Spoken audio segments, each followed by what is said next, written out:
Good day, everyone. This is Bob Roswick of the Bismarck Air Museum. With me today is Tom Trousdale, our docent, to talk about DC-3s. How are you today, Tom? Doing great. In the last episode of The Docent and the Doctor, we were discussing this DC-3 you see pictured, which is the city of Bismarck. Today we want to talk about DC-3s in general. Pictured is the city of Bismarck, and Tom, tell us a little bit more about this DC-3. Well, the DC-3, believe it or not, was this DC-3, the city of Bismarck, was the first Northwest Airlines DC-3 that they purchased it, and they purchased it in 1939, and they purchased it for a purchase price of $125,000, which was at that time a big price. Actually, today, to show you how DC-3s are still up there in value, you can still purchase used DC-3s. They don't make them anymore, but you can still purchase them, and the price today ranges from $50,000 to $85,000, depending upon airframe and depending upon the engines and the avionics or the radios that are installed in that particular aircraft.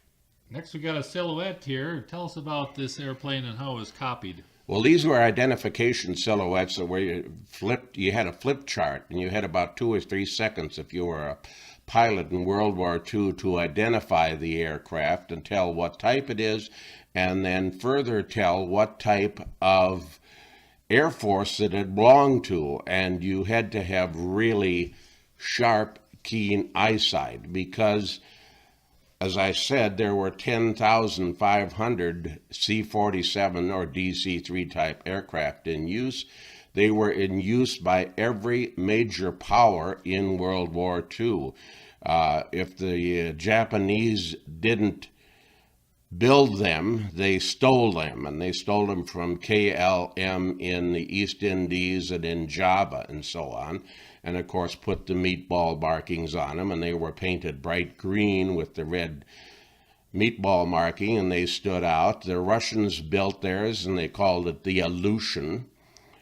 They again they bought a couple of them just so they could get the parts, and then duplicated them, and they built another 3,000 or 4,000, which are not counted in the official 10,500 produced by the Douglas Aircraft Company. So it was a frequent aircraft that you saw, and you had to really be sharp to identify it. There's an interesting story about an American ace on his P-51. I forget the gentleman's name because I read it years ago, but on the side where you had the flags that were painted, he had a Japanese flag shooting down Japanese aircraft, and he had an American flag. And people ask him about the American flag, and this is a true story. He shot down an American C-47, an American DC-3 that was painted American colors, but it was hauling Japanese nurses out of Corregidor, American nurses out of Corregidor, and was getting ready to land at one of the Japanese islands that the American had just strafed. So he did some clever shooting and got both engines, and the radio was shot out on the DC-3, so it ditched in the ocean beside the island, and he saved the lives of 18 nurses and 4 crewmen. So the American flag was painted on his P-51. An interesting story, to say the least. Right, what we have here, Tom, is we got the Douglas Sleeper Transport. Tell us about this airplane. Well, the Douglas Sleeper Transport came out in 1936, the same year, coincidentally, that the hangar that we're going to be talking about was built for the Bismarck Airport. American Airlines came out with the Sleeper. They called it the Sky Sleeper. The interesting thing was all 3 airlines had Sky Sleepers. American started it, United had Sky Sleepers, and TWA had Sky Sleepers. Americans was one of the few that had the little windows up above where it says, bring it a little closer so I can read it. It should, Flagship Sky Sleeper. That's right, where it says here. Flagship Sky Sleeper, you see the little windows. Doc's pointing to them now with the arrow. Those were the berths that were the bed was on the other side, and people, so they didn't get claustrophobia. American Airlines specifies that the little windows be there so that people, even though they didn't see anything, when they looked out, they could at least look at the stars going by, and that they at least felt that they weren't entombed in a coffin or something on that order. Did they all use the right engine, Tom? No, they did not. Interesting story. American used the Wrights. TWA used the Wrights, and American, United, get my airlines up here because everybody flew DC-3s. I have to sort them in my mind. And United used the Pratt & Whitneys.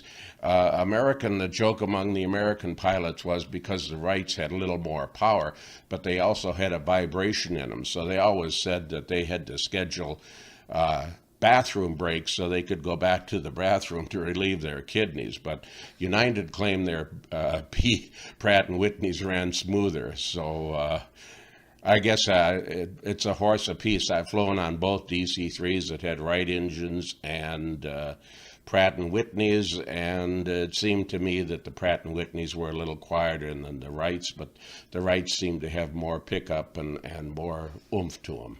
Now, the thing that I just want to remind everybody is that Douglas introduced the sleeper transport. They did not introduce the DC-3. They converted this particular plane into the DC-3.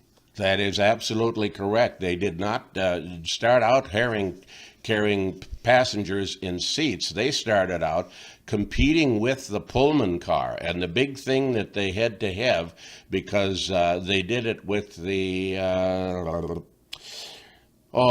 twin-engine Curtiss Condor that had the bi-wing, that was a sleeper airplane that American Airlines flew, but it was as quiet as a Pullman car. So, and of course, they didn't like, bi-wings were kind of getting to be a thing of the past in the 30s.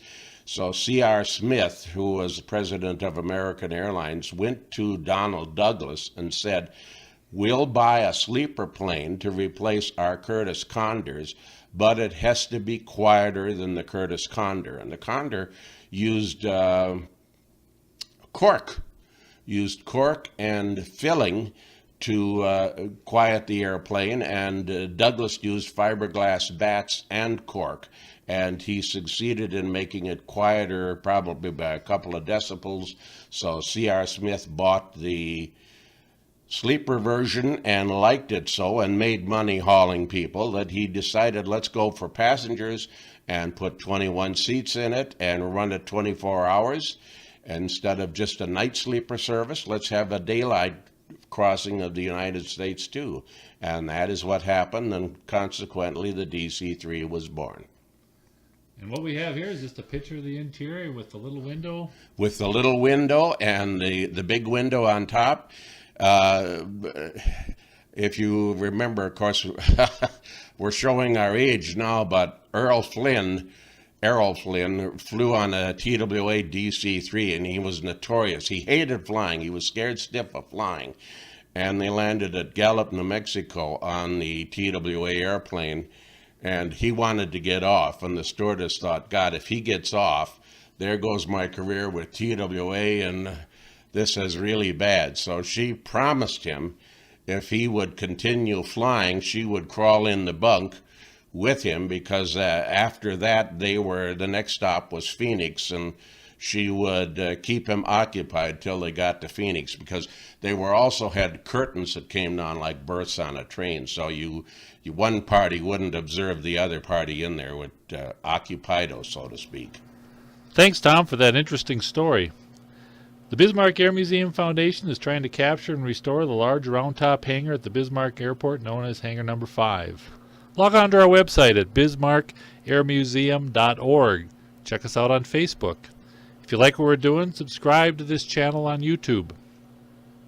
In addition, if you'd like to help support the project, log on to our website and give us a donation. I'd like to credit Bismarck Aero Center and the Bismarck Airport for photos that we looked at today. Once again, I'd like to thank Tom. Thanks, Tom, for helping us understand these iconic photos.